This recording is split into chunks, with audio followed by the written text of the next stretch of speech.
So we finished yesterday. Paul is finishing his second journey, and he's going to go back and he'll make one more journey, and that'll be to Rome. And we saw where he had been at Ephesus, then he went up to Philippi and Troas, and was ministering and looking at churches, coming back down. And then he came over to Caesarea, but then went up, and then he's trying to make his way to Jerusalem for the feast. But here we have, of course, in 20, when he's gone back to Ephesus the second time, and he met with the elders there, and all the way in almost every church he went to, he had people testifying that he was going to run into problems and affliction and persecution in Jerusalem. They weren't warning him not to go. This was God revealing his truth to him. Remember, God had done the same thing. Jesus had done the same thing with Peter when he signified how he would die, if you remember that from the book of, well, if you don't remember that because it's the book of John. But he reveals that to Peter, that, he signified how he would die, that he would be led away in a place he didn't want to go. But he would go. And so we don't get that feel here, but he's being warned. He says, I am bound in the spirit to Jerusalem, not knowing the things that will befall me. He's giving a cryptic understanding that there's going to be afflictions in Jerusalem, but he still wants to go to the temple. He still wants to preach in the synagogue. He still wants to speak. But speaking in the streets at the temple was very similar to a synagogue. People could come and speak. You had these open area places like we looked at in the Grecian area, in the Grecian world, like Acropolis. You could go there and talk. You could go to other places. And I need to start over. 3, 2, 1. So we see that Paul is finishing up his second missionary journey. He'd done one, and now he's doing this other one. He had been at Ephesus. He went up to Philippi and Troas and these other places up in the north, sailed up there and was touching churches along the way, inland a little bit, and coming back down to Ephesus. We see in chapter 20, when he gets to Ephesus, the elders get together to meet him, but there's tears because he knows that everywhere he's gone, he's been told that I would be bound. I go bound in the spirit towards Jerusalem, not knowing the things that will befall me. He is testifying both to Jews and the Greeks, but he has been told by others in the church that you're going to go down there. This is a spiritual prophecy, that there's going to be afflictions. He doesn't know exactly what they are, but he's being prepared for this. Save the Holy Spirit witnessed in every city, saying that bonds and afflictions await me. But he's wanting to go to Jerusalem. There's this heart cry for him to go to Jerusalem. He's going to go to Jerusalem. So he finishes with speaking to the people in Ephesus. They're in tears. He tells them that I'm going to see you no more. Support the church, that you're going to have wolves come. It says, grievous wolves shall enter your flock. And men shall speak perverse things and draw many disciples away. He's warning them also that he sees their future coming too. He warns them. And so they go to the ship, they walk into the ship, and there's tears and there's a goodbye. He travels to Caesarea, which is a port city. So he's traveling now from Ephesus to this port city. And he finds a ship there, and he goes on. He goes from Cyprus, and he sails from Syria to Tyre, where the ship was taking off its burdens. And finding disciples there, he stayed 7 days, so you get him moving as fast as he can. When he departs and went their way, all of them brought their wives and children, and they kneeled down and prayed as he was leaving. So that's kind of reverence they had for him in a lot of places they went. And of course, this was the believers. The Jews themselves were always ready to throw stones. And he took his leave and got back in the ship, and he finished his course from Tyre, and he went to Caesarea, and there he stayed with Philip the evangelist. So this was the apostle Philip. And Philip had 4 daughters who were all virgins. These daughters were virgins, and they testified also. They also prophesied. A prophecy isn't just this spooky, something in the future. Sometimes it is.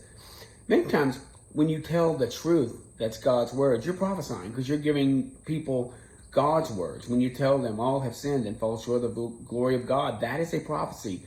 That's going to come true. That is actually true right now, that all have sinned. It's a statement of truth. Truth is also prophecy. But here they're prophesying. There's this understanding. And many people also have a pretty good understanding of how these things are going to flow out. But you do find, I won't discount this supernatural understanding that goes here. While he was there, he met a guy named Agabus. We met him earlier. there was a time really early on in the church when there was a pestilence coming, and through him, God warns the church, and they prepared for that and sent goods to Jerusalem and Judea. Here, he goes and he goes to Paul's girdle and binds his own hands and feet and say, "Thus saith the Holy Spirit, so shall the Jews at Jerusalem bind the man that owns this girdle."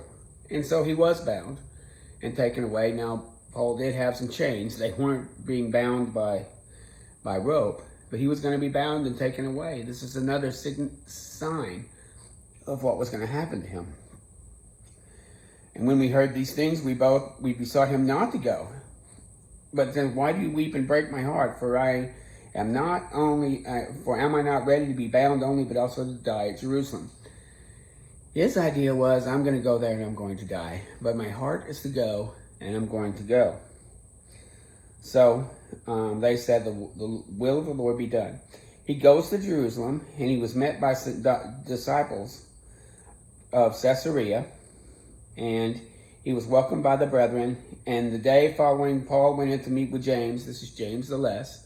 Remember, the first James had been killed. The brother of John was killed. And all the elders were present, and they saluted him. And and he told them what God had done among the Gentiles. And when they heard it, they glorified God. And thou sayest, brothers, how many thousands of Jews there were that believed, and they are all zealous for the law. You've got all these believing Jews, but they're believing in just the law. They're stopping at the law, and they're not coming into Messiah. And they are informed of thee that thou teachest all the Jews that they're among the Gentiles to forsake Moses, saying you ought not to circumcise your children nor walk in their customs. So the Jews, they're letting him know that the Jews have already been preparing for his coming by spreading lies that he's telling people to forsake Moses. He never told them to forsake Moses. Tell them, don't circumcise your children. He's not telling them to do that. He's not standing against circumcision, but he's not standing for it for salvation and for righteousness before God. He circumcised Timothy so Timothy could get into the temple. And so, what is it thereof? The multitude must needs come together, for they are willing to hear that you have come. So they know about this. The Jews know he's coming, and the church is telling him that the people already know. But they say, here's what we've got. We've got 4 men that they've made a vow, and they'll purify themselves, and are charges for thee, that they may shave their heads, and you may know, and all know that there are things that are informed concerning thee are nothing, and that they themselves are walking in orderly and kept the law. What they're doing there, and I kind of mush-mouth through that, they're purifying these 4 men as a testament, as a Jewish testament to the truthfulness of Paul and to the error of these lies about Paul. So in their own custom, when you took a Nazirite vow, when you took a vow, your vow was to reveal the purity of the moment, the purity of what's going on. These men were going to take a vow. That was an affirmation that what was being said about Paul was a lie. So James and these others are working within Jewish customs to quell this problem that Paul has here, because the people are rising against him falsely. Now, I'm sure if they want to get him justly against, and crucify him or whatever, I guess that would be one thing. But here they want to trump up false charges against him. And the church is doing something about that. It says that they'll shave their heads. It's a sign of a vow.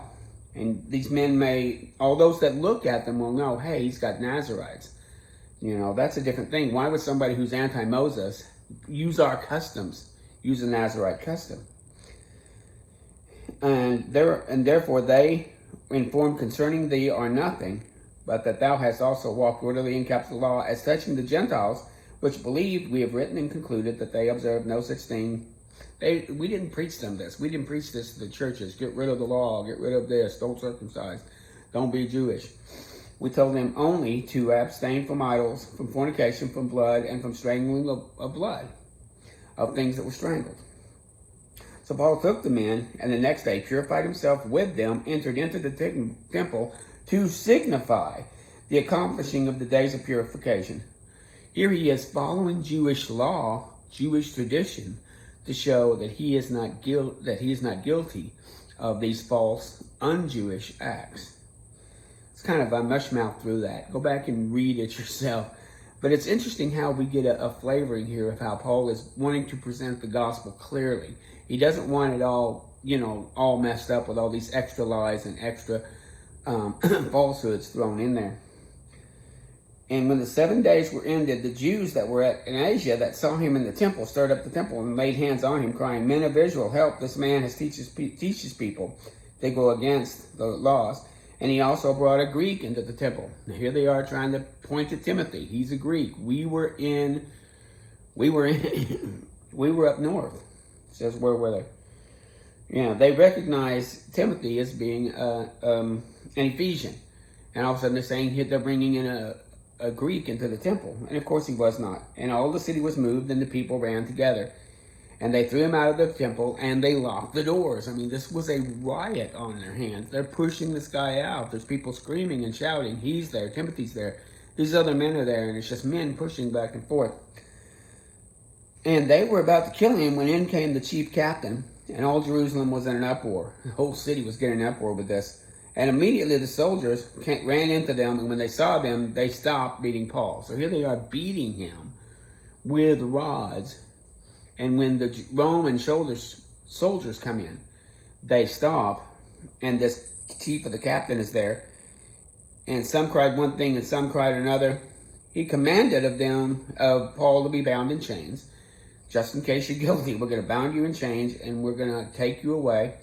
And they're in amongst this hullabaloo of one saying one thing, one saying another. Nobody's really knowing what's going on. And then when he came to the stairs that was there, he was born of the soldiers, of the violence of the people, and the multitude were crying, "Away with him, away with him." Paul begins his defense here. And I'm going to get a prelude to the defense.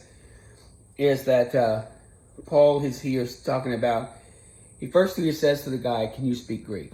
With all the hullabaloo of Hebrew going at them, "Can you speak Greek?" So that way he could speak clearly to him. And he could. And he goes, "Aren't you an Egyptian that caused an uproar?" He didn't even know who this guy is. All this captain knows is that he came into town. All of a sudden, there's an uproar going on in the streets of Jerusalem. I don't know what's going on. So he grabs Paul, puts him in chains, draws him back. He's on the temple steps. Not of the temple, but he's off to the side of the temple on some steps. And he's talking to him. He said, "Aren't you the Egyptian that caused some uproar and was out in the wilderness?" And Paul says, "No, I am a Jew of Tarsus, a citizen of no mean city, and I beseech you, suffer me to speak to the people." He's telling this in Greek to the guy. And when he had given him a little license, Paul stood up at the altar and beckoned the people down. And there was given a great silence, and he spoke to him.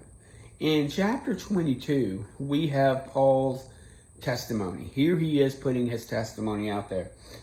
"I testify to you that I am a Jew of Tarsus, yet brought into this city at the feet of, I was taught at the feet of Gamaliel," and they recognized Gamaliel was a great teacher, "according to the perfection of the law of the fathers, and zealous before God." And he goes in and talks about how he persecuted the Christians, how he was zealous for them, that he persecuted men and women. He's telling them a story that the high priest doth bear witness, and all the state of the elders, whom I also had received letters. He received letters from these very people.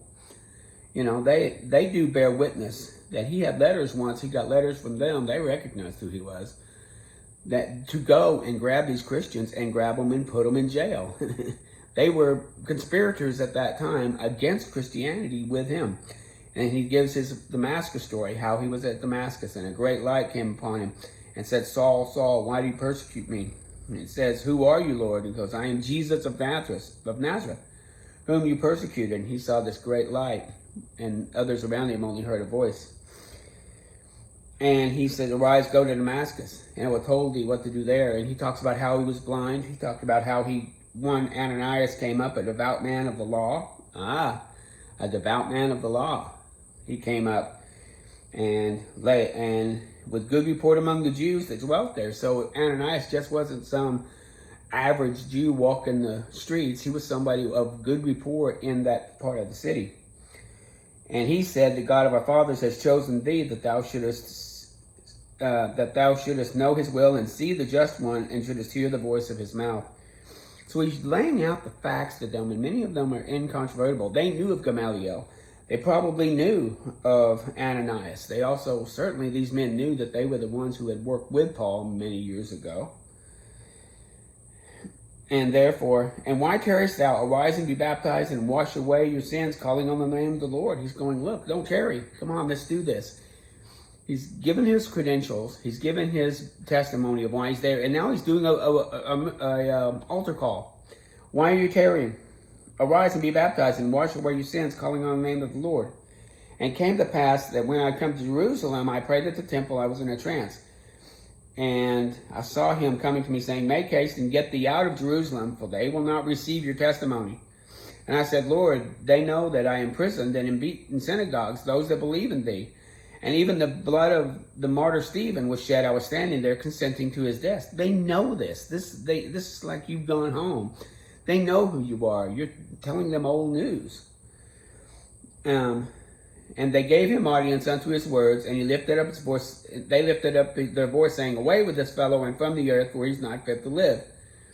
See, he calls them to come with the altar call. Then he tells them, God's already told me, you're hardened of heart. You're not going to come.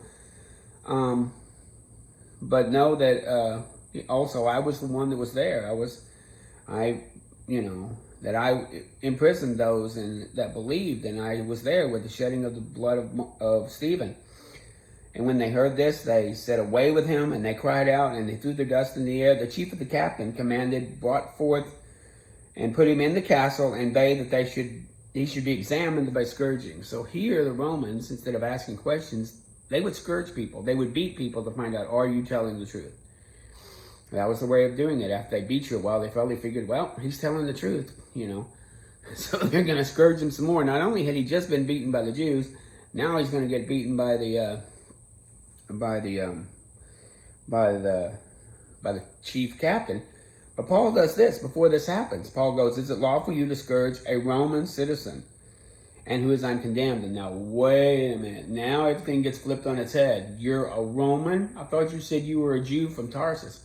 And he goes, yeah, but he says, how did you become a Roman? And he goes, with a great sum obtained I this freedom. And Paul said, but I was born free. See, in those times, you weren't born to be a citizen in Rome. You either had to buy it or you had to be born into it. He was born into his freedom, just like we are. He was born into his freedom, and now he was using that freedom to stand. Is it lawful for you, a Roman, to beat a Roman citizen? Now remember, some of these Roman soldiers were not citizens yet. Uh-oh. Now this guy was, though, but he bought it. He had to work hard. He had to save his money, and now he became a Roman soldier there. But I was free. And straightway they departed from him that he should be that should have been examined. And the chief captain also was afraid, for he knew that he was a Roman, and because he had bound him. See, he had done something already illegal. He had bound a Roman citizen. Roman citizens had a lot of sway. They had a lot of say. That would be like you doing something to a parliamentarian or to a senator. These people had power. They weren't in the Senate, of course. But you had the people who were still slaves, people who were wanting to be free. Some of them even went into the army to seek their citizenship, but then you had the citizens, This was kind of a upper middle class or lower upper class, however you want to say it. And so he was afraid of them. And on the morrow, because he would have known the certainty, therefore he was accused of the Jews, this man loosed him from his band and commanded the high priest and all the council be appear, and he brought Paul down and set them before them. So now we're going to get into the gist of it. Now, tomorrow, we're going to find out he's standing before the Jews. And this guy is smart, this chief of the captain. Once he finds out, he takes the chains off. Oh my gosh, this is a Roman citizen. What am I doing? And he was afraid of him. He was handing him back to the Jews and let the Jews take care of this. So it's interesting. We see kind of this big story going on, which is going to be in parts here, where he stands before them, and then he's taken up to a guy, Festus, and then he's taken to a guy named Agrippa, and then he's taken over and he's imprisoned in Rome for a while. That's the short version. We're going to see the rest of it. But here we see Paul he's finishing up his life. He's finishing up his ministry. He's running into these struggles, but God prepared him for it, and God is seeing him through it. Wonderful thing there. And remember, he was born free. Our salvation also, our second birth, is also we're born free. Interesting parallels to look at. Thank you.